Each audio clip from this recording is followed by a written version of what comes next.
A graça e a paz do Senhor Jesus Cristo, meus irmãos. Amém. Graças a Deus pela oportunidade de continuarmos nossos estudos através de toda a Escritura. E hoje veremos os capítulos 29 e 30 de Gênesis até o versículo 34. Aliás, até o versículo 24. Uma nota aqui administrativa, antes de iniciarmos a leitura da Palavra de Deus. Esses estudos, eles são transmitidos ao vivo, não é? Pelo Facebook, também pelo Zoom.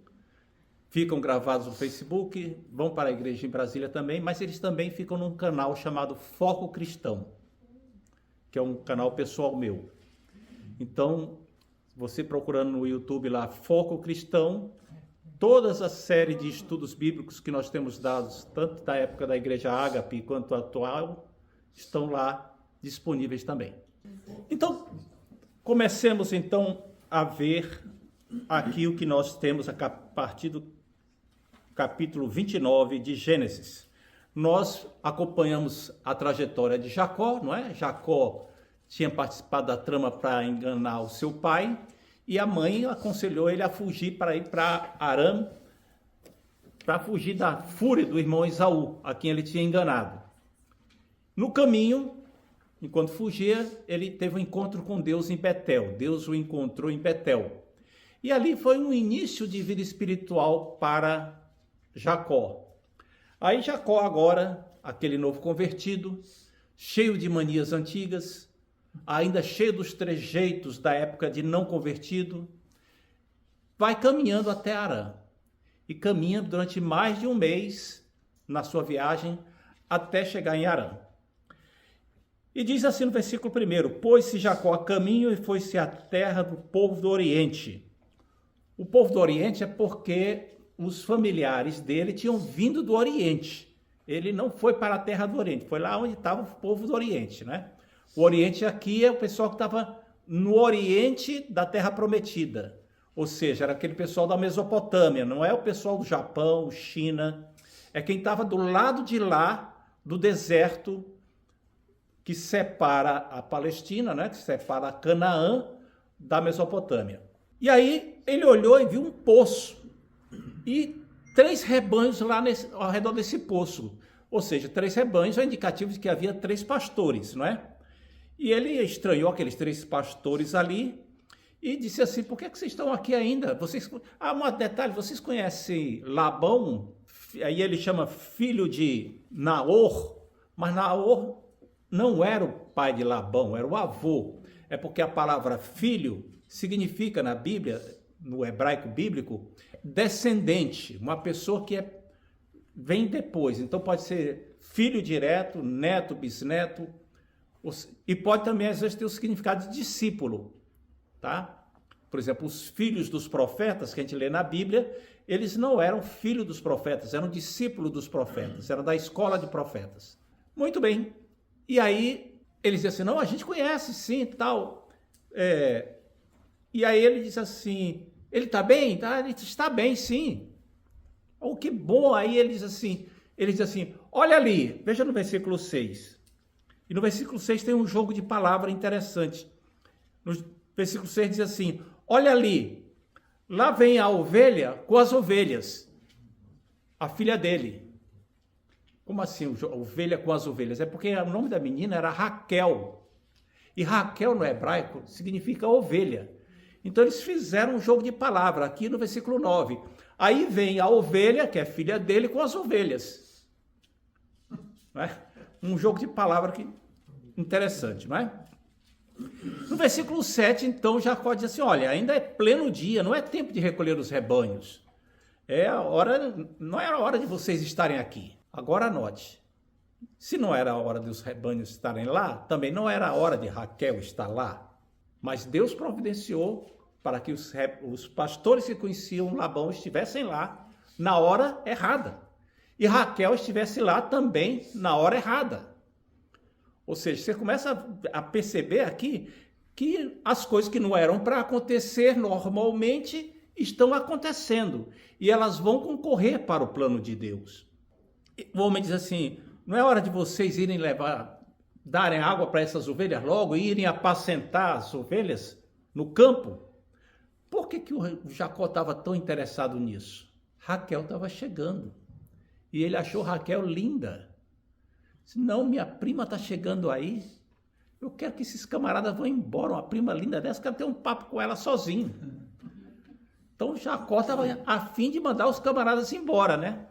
Mas eles preferiram ficar lá por lá, não deram uma desculpa, né? Não, a gente não pode ir enquanto não se ajuntarem os rebanhos e seja removida a pedra da boca do poço, no versículo 8. Ou seja, o poço era um buraco no chão. A gente tem a noção do poço como uma cacimba, como fala no Nordeste às vezes, que era um buraco no chão cercado por um murinho, né? Não havia murinho nessa época. Era um buraco só, um buraco no chão. E esse buraco era tapado com uma pedra por várias razões. Proteger de contaminação ou envenenamento, impedir que qualquer pastor tirasse mais água do que a quantidade a que tinha direito. A água era um produto raro e não podia deixar qualquer um tirar água na hora que quisesse. Por isso é que eles tinham que esperar todo mundo chegar. Não é porque a pedra era tão super pesada. Não. É porque ninguém tinha autoridade de tirar a pedra até que todo mundo se reunisse. Embora a pedra devesse ser pesada o suficiente para exigir esforço normalmente de mais de uma pessoa. Tinha que servir como disfarce também para que um transeunte que olhasse não visse que tinha um poço ali, para ele não ir lá tirar água, só quem sabia que o poço estava ali. E evitar quedas acidentais de pessoas e animais.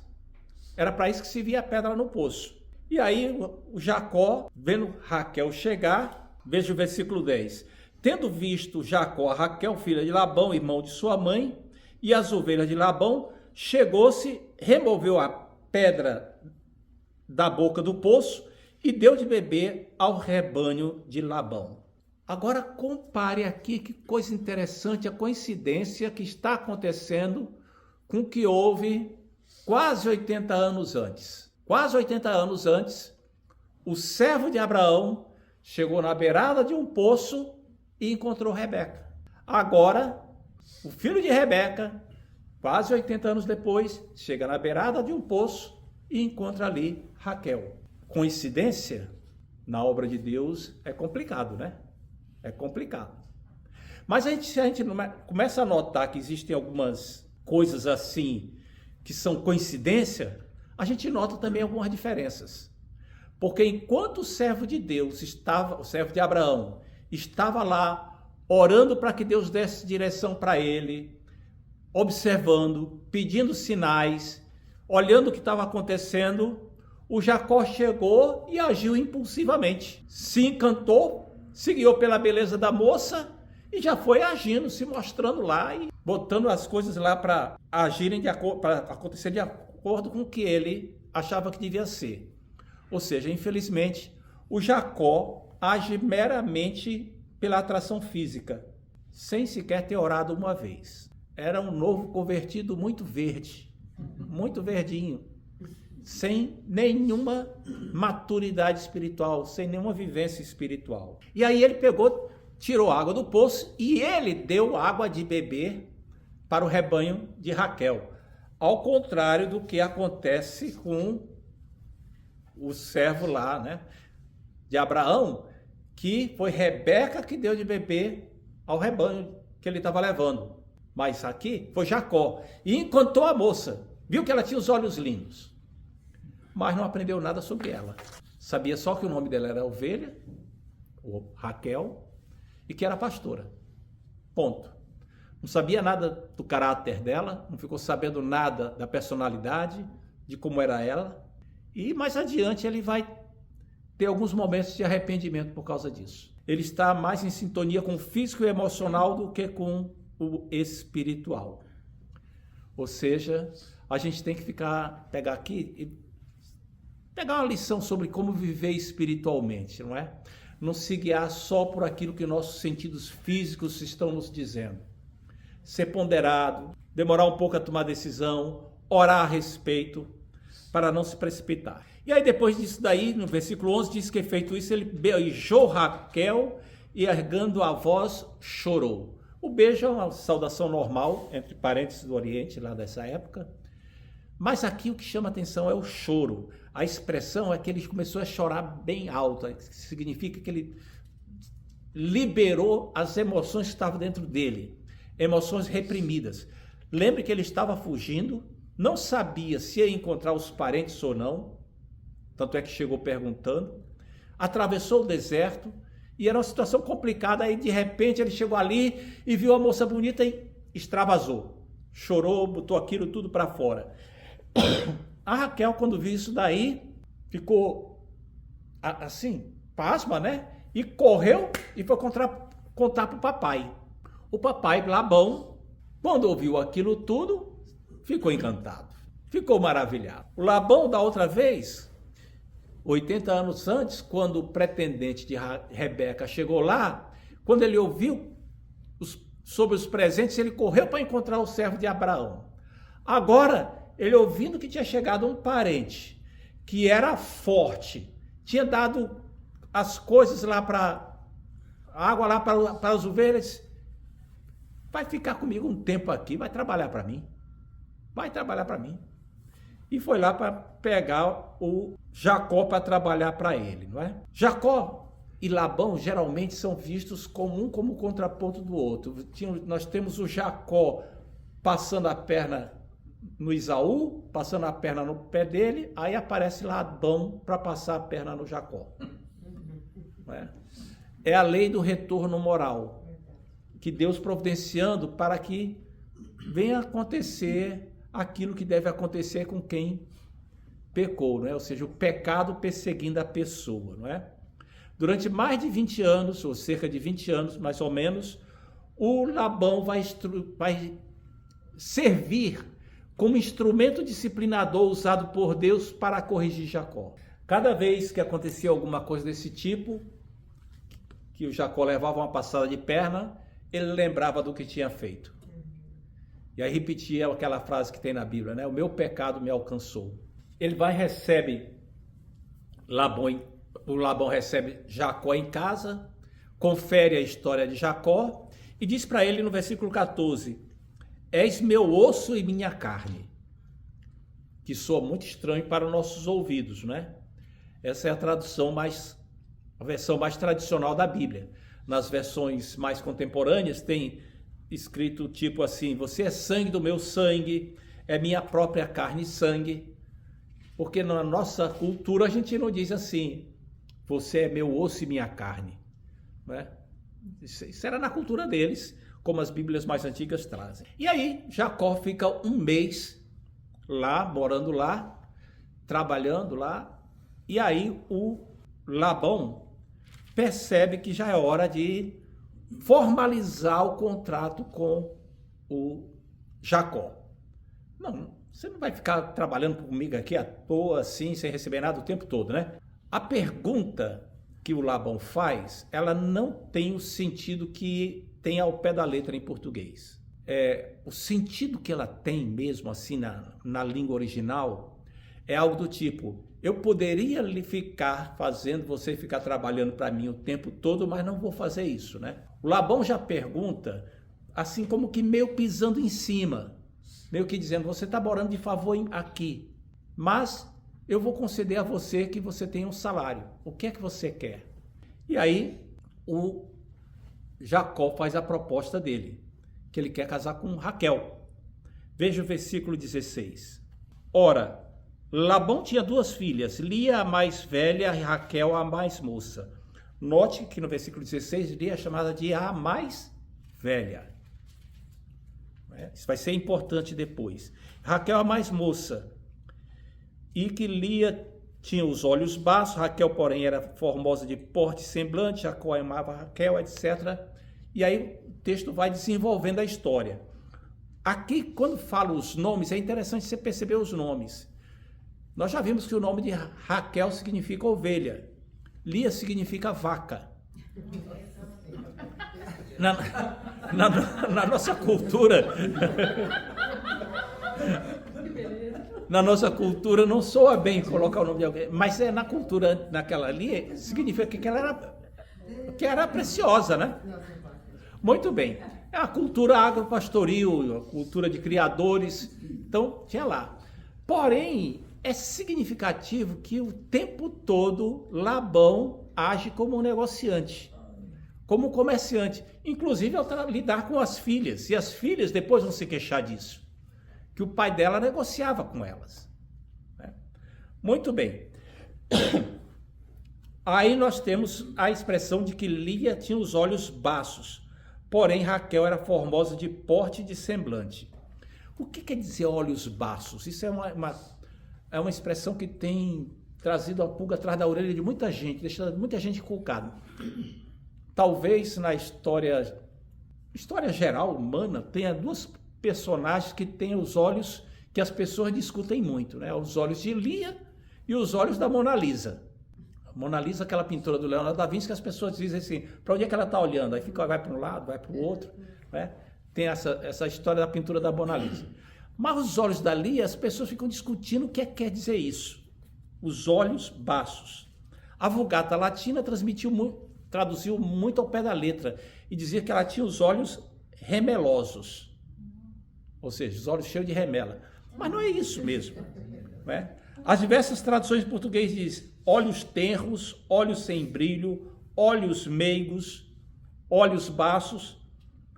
O termo hebraico usado para descrever pode significar adoráveis ou indicar fragilidade, vulnerabilidade, ternura ou uma qualidade delicada. Ou seja, os olhos da Lia tinham uma determinada qualidade, eles eram delicados. Eles eram bonitos, mas eram delicados. Ela não tinha os olhos vivos, como uma pomba, uma pessoa que olha. Não, os olhos dela eram bonitos, mas eram delicados. A tradução de Eugene Peterson, a mensagem, traduz muito bem essa parte aqui. Diz assim, Lia tinha os olhos belos, mas Raquel era de uma beleza impressionante. Ou seja, o que era bonito na Lia eram os olhos, mas a Raquel era toda bonita. Era uma pessoa que chamava a atenção pelo todo, inclusive pelo porte, né? A tradução na linguagem de hoje diz que ela era bonita de olhos, de rosto e de corpo. É uma tradução meio vulgar, porque o corpo dela não era exibido.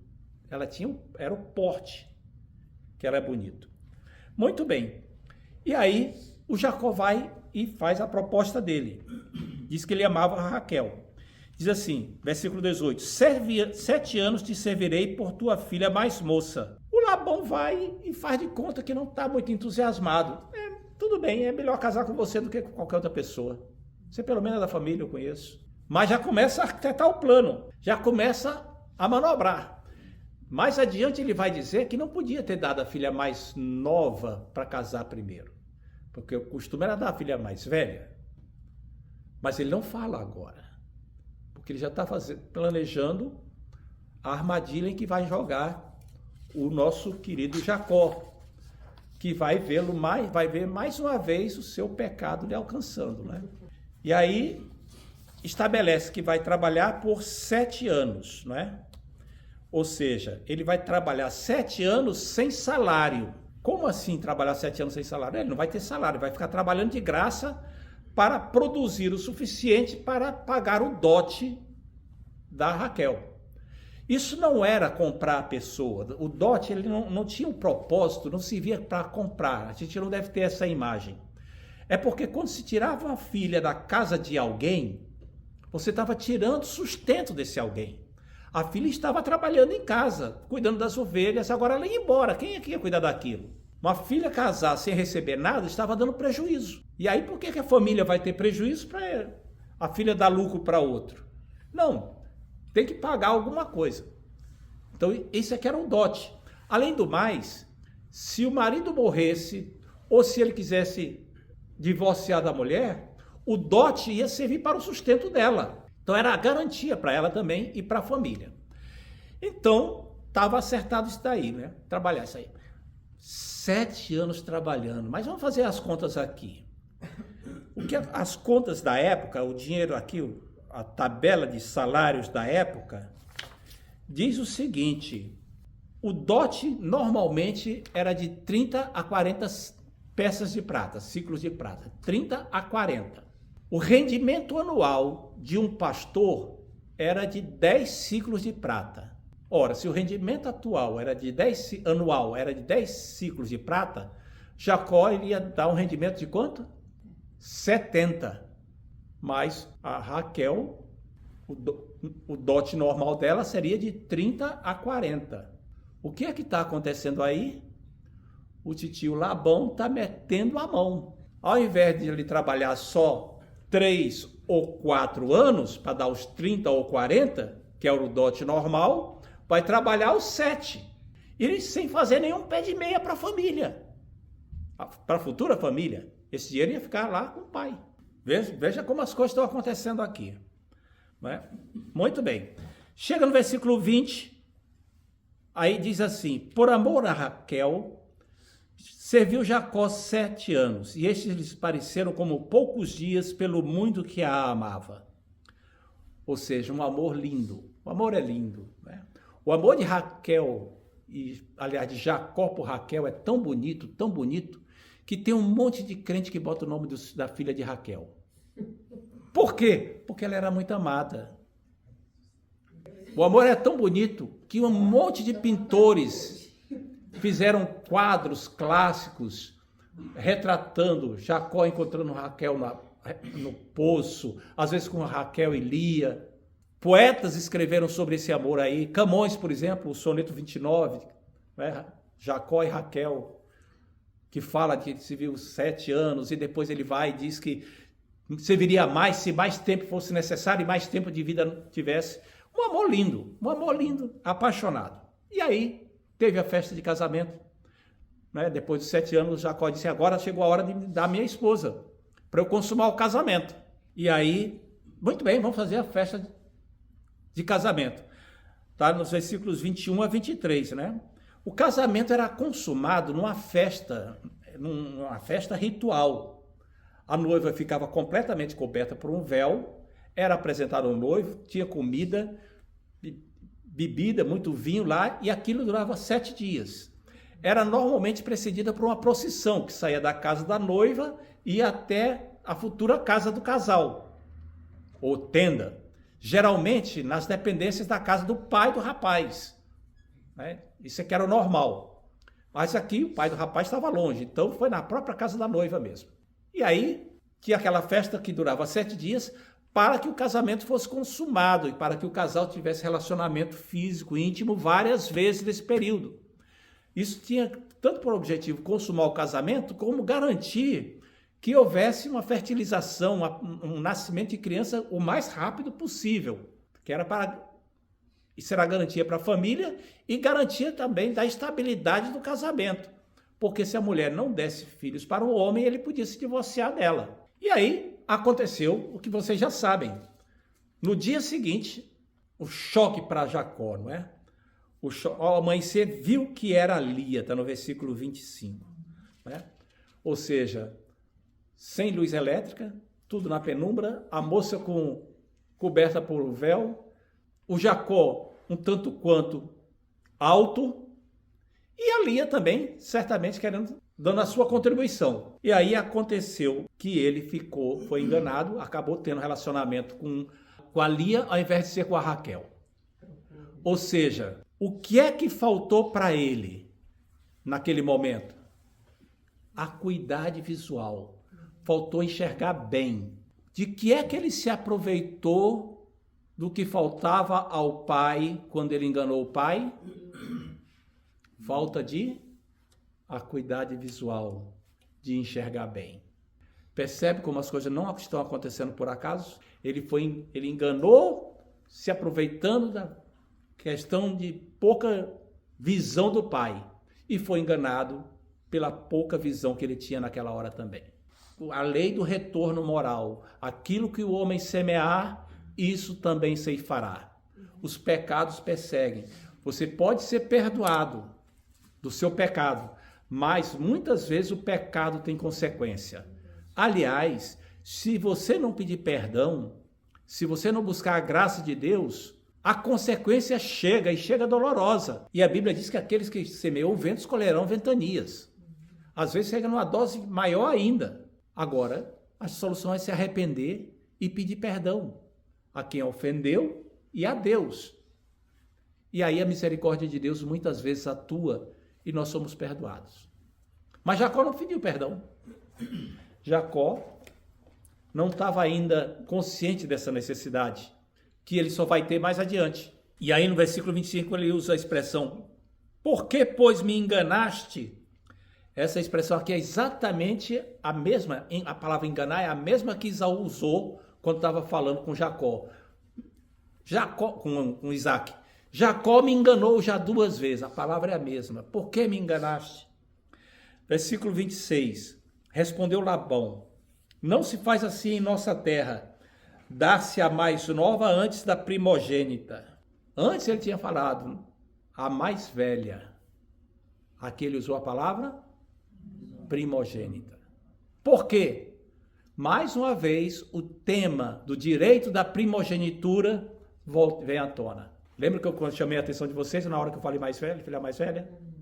Agora a palavra usada foi a questão do direito da primogenitura. Deus não deixa escapar nada. O Labão não estava pensando nesse jogo de palavras, mas Deus estava.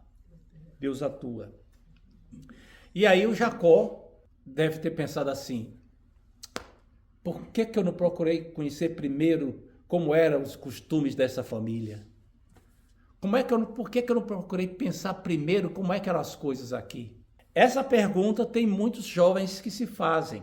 Casam-se e aí não conhecem, as meninas não conhecem direito a família do rapaz e estranham. E o rapaz diz assim, não, na minha família é sempre assim. Ou às vezes é o contrário.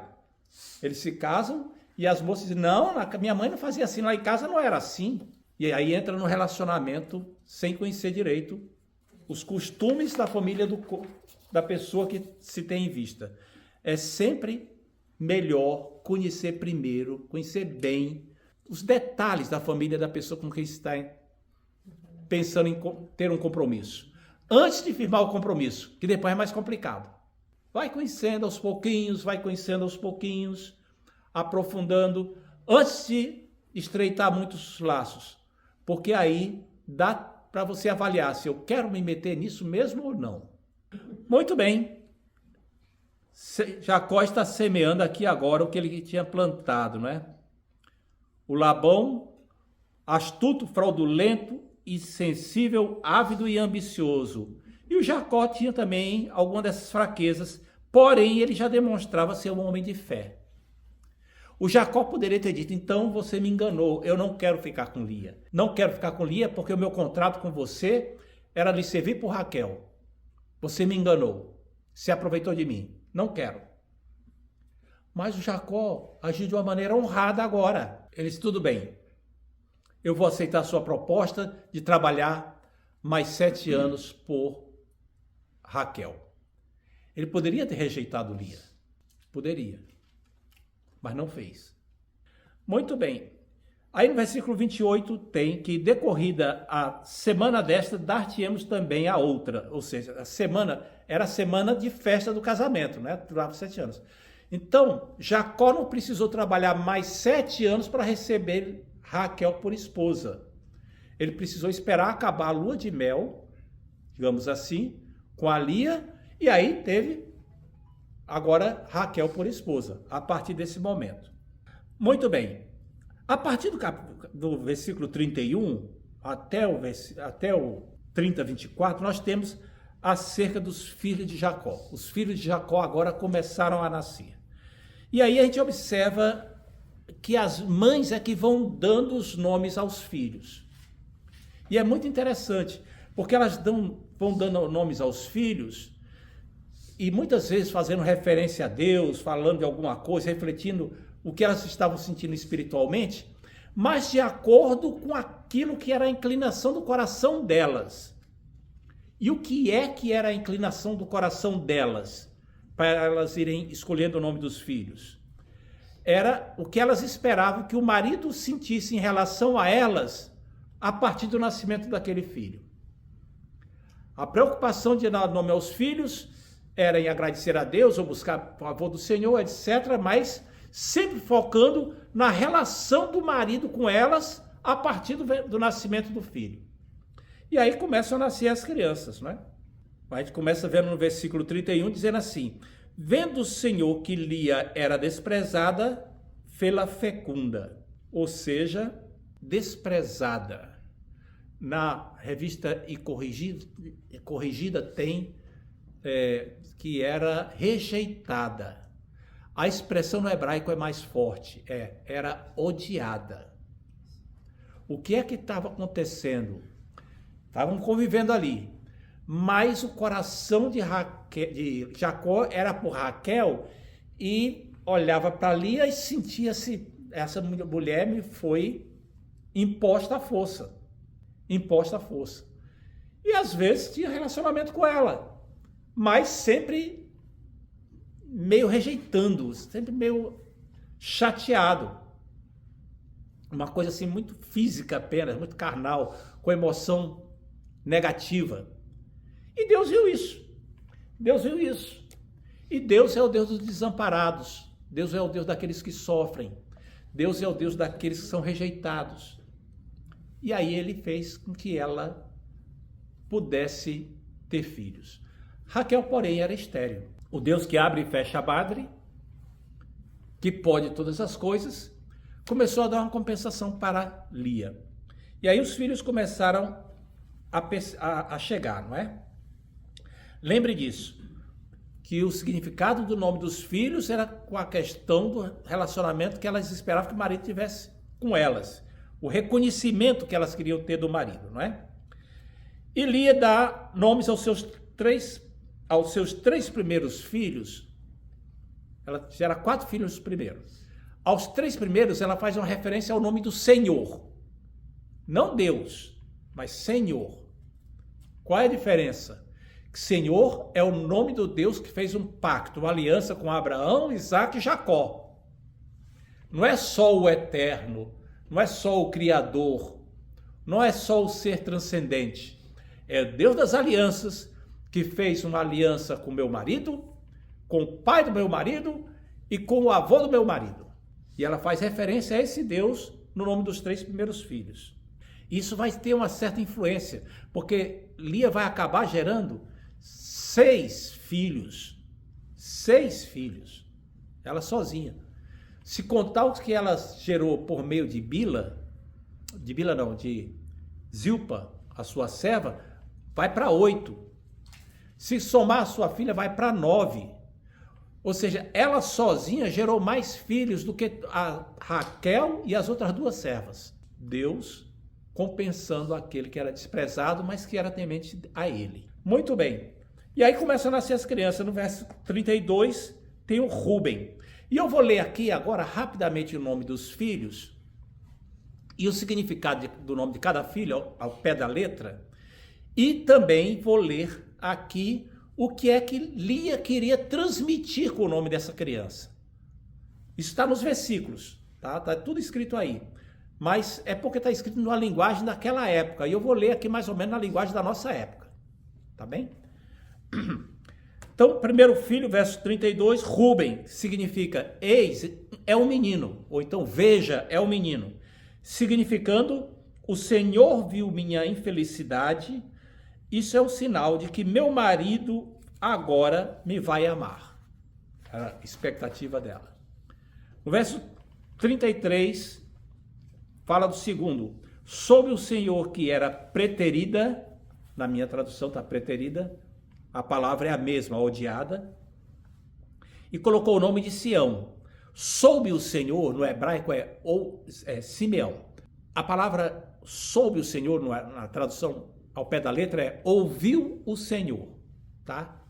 Daí o nome da criança é Simeão, que vem de chama. O chama é ouvir, né? Ouve, né? Daí Simeão. Ou seja, ouviu o Senhor que eu era odiada e me deu mais este filho. Depois nasceu, versículo 34, o Levi, cujo nome significa unir-se, apegado, ter afeição, querendo dizer, quem sabe agora meu marido se afeiçoará a mim. Já lhe dei 3 filhos. Então ela sempre botando o nome das crianças, na expectativa de que o Jacó a amasse, parasse de a rejeitar. Ela podia dar filhos, ela podia gerar filhos, mas não tinha o marido que queria. Aí nasceu o quarto filho, Judá. Judá agora significa só louvado seja o Senhor. Ou seja, ela não colocou nenhuma expectativa a mais. Colocou só, desta vez, louvarei o Senhor. Muito bem. Aí, chegamos no capítulo 30, versículos 1 e 2. E temos agora Raquel reclamando de Jacó e o culpando por não ter filhos. E no versículo, e diz assim, dá-me filhos, senão morrerei. Ou seja, é um desabafo, um clamor, que diz assim, não ter filhos é uma vergonha, eu prefiro morrer do que não ter filhos.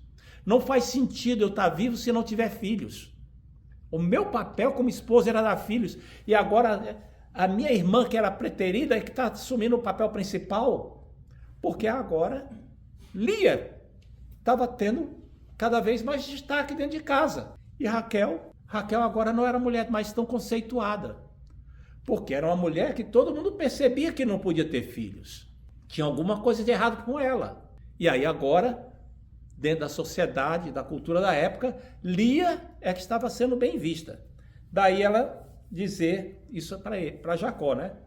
E aí você vê a resposta de Jacó, no versículo 2. Acaso estou eu em lugar de Deus? Foi ele que fechou sua madre. É Deus que te impede de ter filhos. Que resposta grosseira. Cadê o encanto de Jacó por Raquel? Acabou o encanto.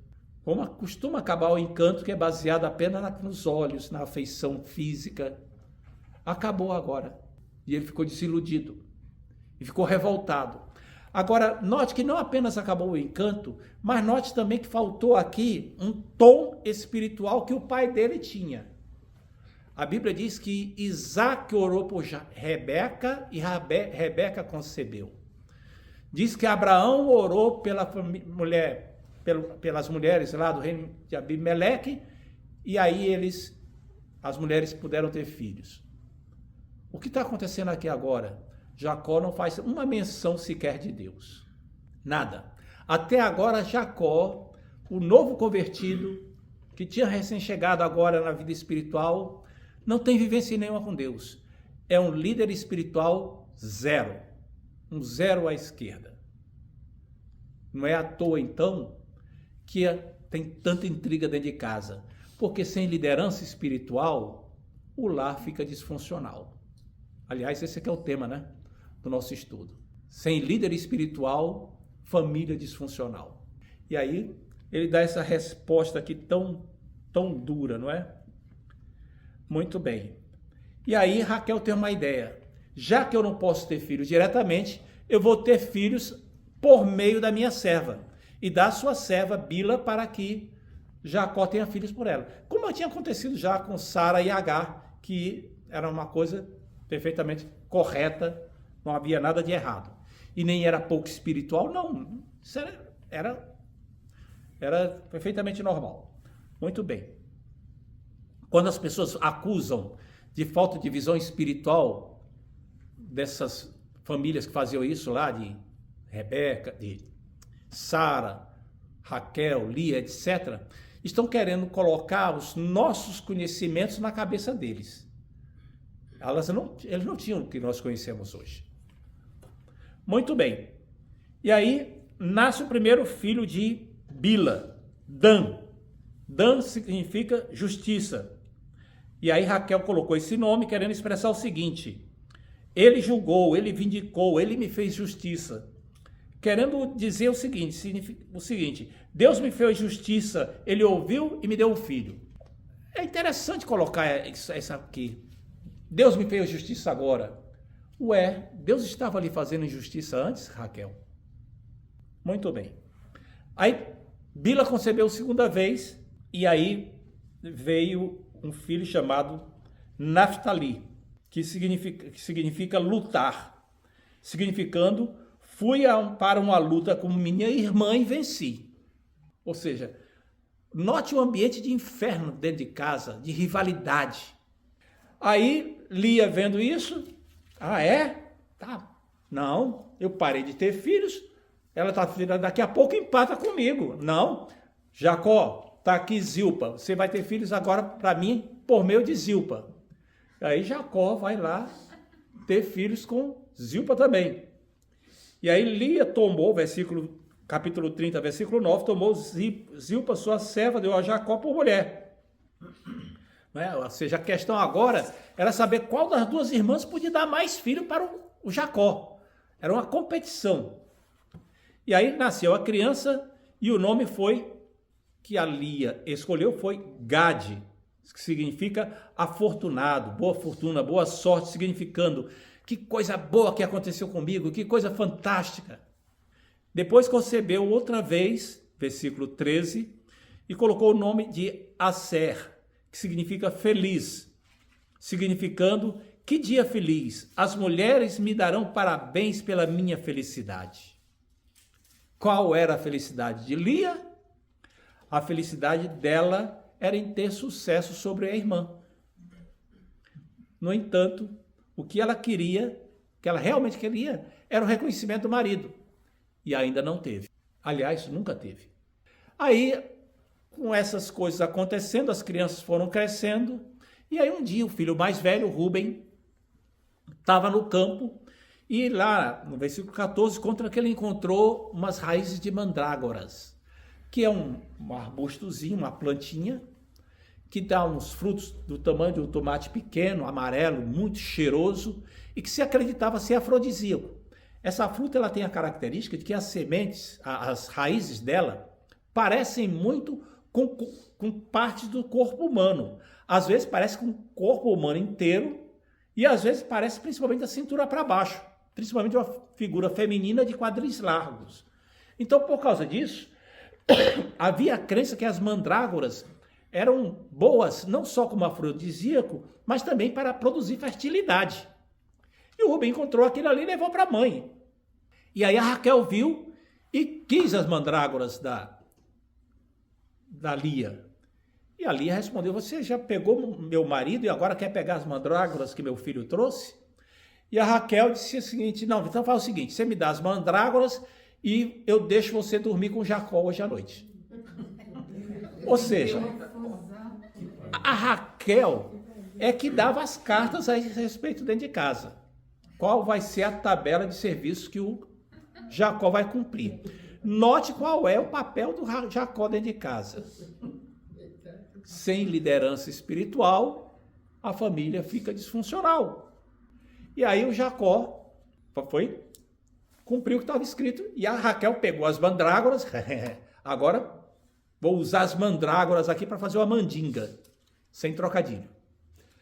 E aí a Lia fez o que tinha direito. Dormiu com Jacó. E quem concebeu foi a Lia, não foi a Raquel. A Raquel estava com as mandrágoras. Mas quem concebeu foi a Lia. Porque quem controla isso não é a mandrágora, é Deus. É Deus. E aí ela foi colocando o nome dos filhos, né? Você vai notar que vai nascer mais 2 filhos para Lia, não é? E aí o que acontece é que a Raquel só vai ter filhos 3 anos depois. Ou seja, não foi efeito da mandrágora. Deus não permitiu essa ilusão.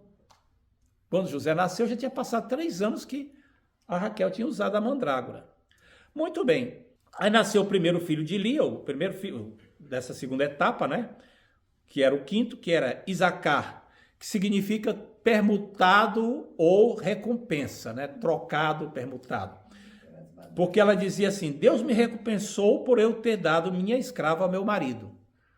Ou seja, Deus viu que eu dei a minha escrava para ele, para Jacó, e agora ele me permitiu ter mais um filho. Depois concebeu de novo e teve um filho a quem chamou de Zebulon, significando honra, presente, está no versículo 20.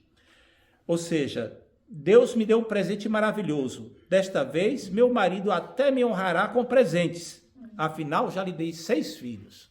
E ainda não foi dessa vez. E aí ela concebeu novamente e agora nasceu a menina, Diná, que vai aparecer mais adiante no capítulo 34.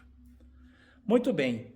Depois disso, a Bíblia diz que, lá no versículo 24, que Deus ouviu a oração de Raquel. Quem é que orou para Raquel ter filho? Raquel orou. Assim como era Lia que tinha orado. Agora, finalmente, a Raquel parou de acreditar nas mandingas, nas tramóias, e foi orar.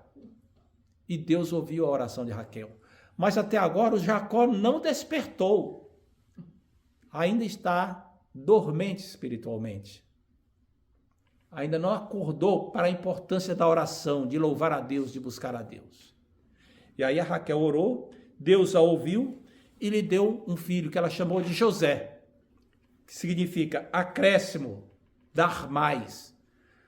Significando o seguinte, que o Senhor me dê mais a um outro filho. É interessante que a Raquel tinha dito, dá-me filhos ou morrerei. E agora ela ora assim, no nome do José, né? Dá-me mais um outro filho, que o Senhor me dê mais um outro filho, Yosef. Yosef tem o nome de Senhor. Ela usa agora o nome pactual de Deus. Muito bem. Porém, ela morreu tendo um filho. Esse outro filho. Nós vemos aqui a história de duas mulheres inconformadas com o que tinham. Uma tinha amor e não tinha filhos. Mas ela queria filhos, não se importava com amor. A outra tinha filhos, mas não tinha amor. Mas o fundamental para ela era um amor. Isso quer dizer que ele tem que se acostumar com o que tem e não reclamar nada? Não, não é isso. Dentro de certo limite é verdade, a gente não pode ser inconformado. A gente tem que se conformar com algumas coisas. Mas aqui a chave é você buscar o que você quer da maneira certa.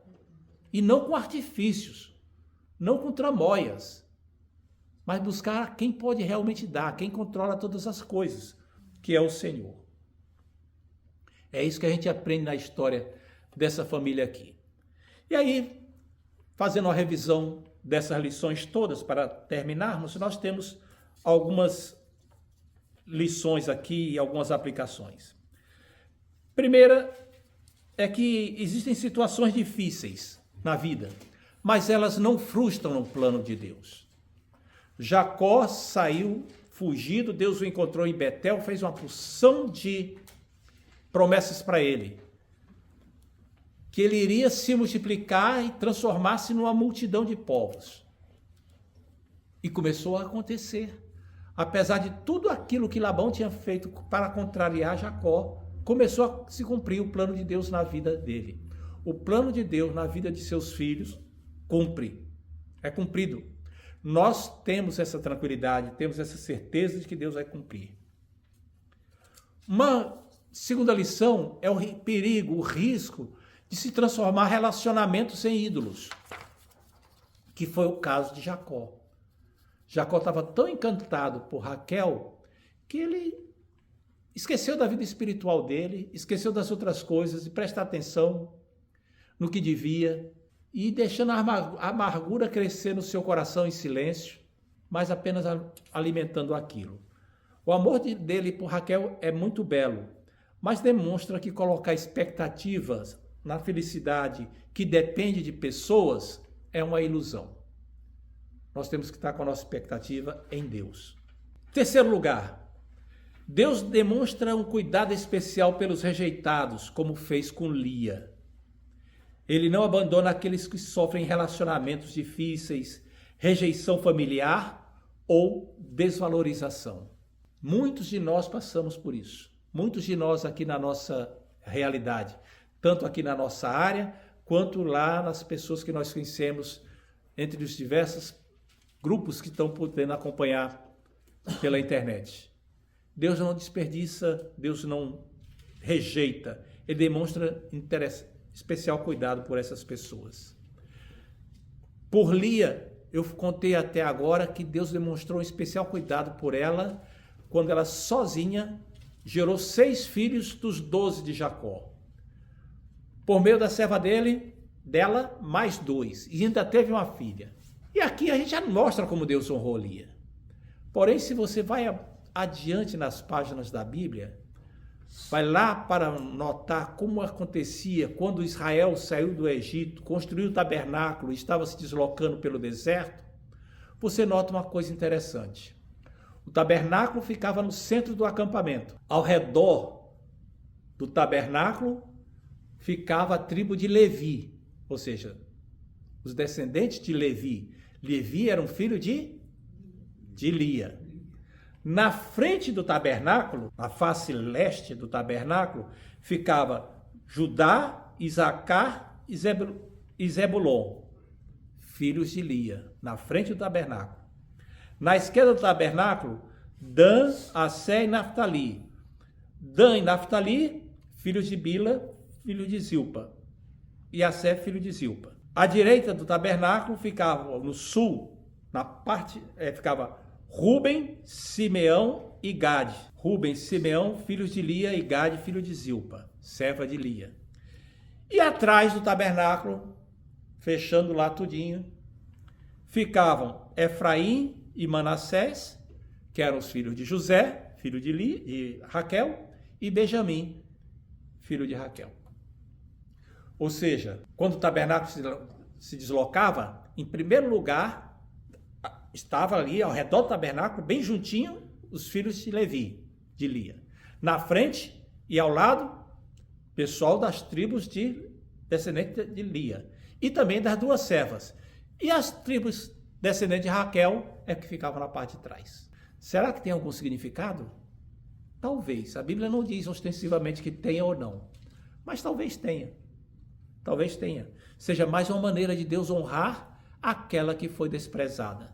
Quarto lugar, Deus incorpora pessoas falíveis e fracassadas em seu gracioso plano. Se você olhar para que tipo de gente era aquela família, você ia escolher aquela família para dar origem ao povo de Deus? Um camarada que não ora, que não é o líder espiritual de casa, que as mulheres ficam brigando, fica sendo manipulado, um sogro que é um comerciante que influenciou mal as filhas, transmitiu a mentalidade comercial para as filhas. No entanto, esse pessoal aí é que Deus usou para trazer Israel, o povo por meio de quem veio a salvação, o Redentor. Deus usa o quebrado. Deus usa aquele que está aparentemente fracassado. Deus levanta o caído. E finalmente, quinto lugar, superando todas as limitações humanas, a história da salvação vai avançando para Deus cumprir o seu plano.